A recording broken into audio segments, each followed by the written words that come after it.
ខ្មែរអើយចូលចាំជាថាតាមពងសាវតាបញ្ជាប្រាប់ថាពូជខ្មែរតកាទឹក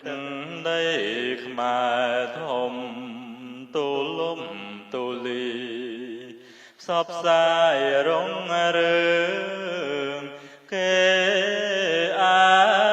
ងតែលើកដំកើងដំកល់ជាតិយើងចាន់ទងឡើងជាជាតិច្បងអរិយធម៌ពងពួរឆាតឆាយបានចេញផ្សព្វផ្សាយគ្រប់ទិសទាំងឡាយចុងបូពីសាសនាសិល្បៈចំឡាំងវិចិត្រគុំនិតសង្សារដនត្រីទូសនៈវិជាព្រះពុទ្ធសាសនាជាគោលការណ៍ដែលខ្មែរផ្សាយទៅខ្មែរអើយចូ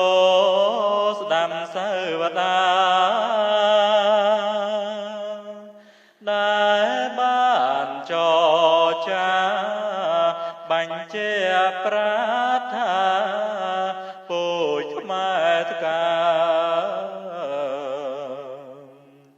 តាំងចិត្តឲ្យធំខិនខំប្រឹងវិញបញ្ចេញដំកើងដំឡៃនៃជាតិខ្មែរយើងឲ្យបានរុងរឿងជាថ្មីឡើងតាមសាវតា